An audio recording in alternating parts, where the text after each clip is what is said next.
A primera vista, podría parecer simplemente una escena macabra, dos cuerpos colgando boca abajo en una plaza pública. Pero cuanto más contemplas esta inquietante imagen, más te das cuenta de que estás observando mucho más que una simple representación de la muerte. Este es el testimonio visual de uno de los episodios más brutales y políticamente cargados de la historia holandesa. Los cadáveres de los hermanos de Witt, pintado por Jan de Baen entre 1672 y 1675, no es solo una obra de arte, es un documento histórico, un memorial y una advertencia política, todo envuelto en una técnica pictórica que desafía al espectador a confrontar la realidad de la violencia política. Lo que vemos ante nosotros es el Groen Sudge, el lugar de ejecución ubicado frente al Gevangenpoort en La Haya. Este no era un lugar cualquiera, era el corazón simbólico de la justicia holandesa, donde se administraba el castigo público. Pero el 20 de agosto de 1672,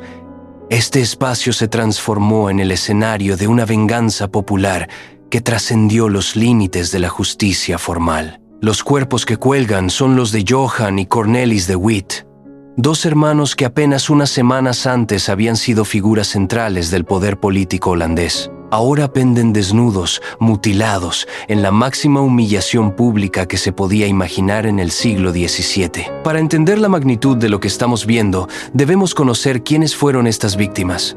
Johan de Witt había sido el hombre más poderoso de la República Holandesa durante casi 20 años. Como gran pensionario de Holanda, controlaba las finanzas y la política de las Provincias Unidas. Era brillante, pragmático, y había llevado a los Países Bajos a una época de prosperidad sin precedentes. Su hermano Cornelis, aunque menos prominente políticamente, era su confidente más cercano y aliado incondicional. Juntos representaban el poder republicano frente a las aspiraciones monárquicas de la Casa de Orange. Pero en 1672, todo cambió. Este año pasaría a la historia como el Rampjaar, el año del desastre. Fue catastrófico para los Países Bajos. Francia, Inglaterra y dos obispados alemanes atacaron simultáneamente la República. Mientras los holandeses dominaban los mares, la masiva invasión francesa los abrumó por tierra. Luis XIV y sus ejércitos avanzaron casi hasta Ámsterdam, y el pánico se apoderó de la población. En este contexto de crisis nacional, la furia popular encontró un chivo expiatorio: los hermanos de Witt. La multitud, influenciada por los partidarios del joven Guillermo de Orange, el futuro Guillermo III de Inglaterra, los culpó de todos los desastres del año. El 21 de junio de 1672, Johan de Witt sobrevivió milagrosamente a un intento de asesinato cuando fue apuñalado al salir de una reunión gubernamental. Gravemente herido, renunció a su liderazgo de 20 años, pero sus enemigos no estaban satisfechos. Mientras Johan se recuperaba, Cornelis fue arrestado bajo acusaciones de traición y llevado a prisión en La Haya. Era una trampa perfecta. Cuando Johan fue a visitar a su hermano el 20 de agosto, una multitud organizada los estaba esperando. Según los testigos históricos, lo que siguió fue de una brutalidad extrema. La multitud arrastró a ambos hermanos fuera de la prisión y los linchó, pero la violencia no terminó ahí. Los cuerpos fueron mutilados, y según las crónicas más perturbadoras, algunos fragmentos fueron incluso consumidos por la multitud enfurecido.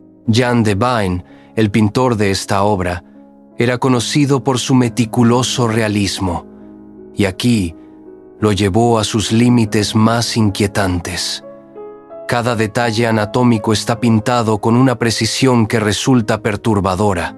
Los cuerpos colgantes muestran las marcas de la violencia sufrida, incluyendo la gran incisión en el estómago de Johan. Este corte no es ficción artística. Según los historiadores, los amotinados permitieron que un carnicero local, Christoffel de Haen, destripara los cadáveres, explicando la laceración limpia y metódica que vemos en la pintura. De Baen documentó esta realidad con una fidelidad que va más allá de lo meramente anatómico. Es un testimonio forense de la barbarie.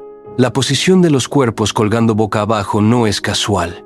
Esta era la forma de humillación pública más extrema en la cultura europea del siglo XVII. Invertir el cuerpo humano era invertir simbólicamente el orden natural y social. Los de Witt, que una vez estuvieron en la cúspide del poder, ahora colgaban literalmente invertidos, en la posición más degradante imaginable. La desnudez completa añade otra capa de significado.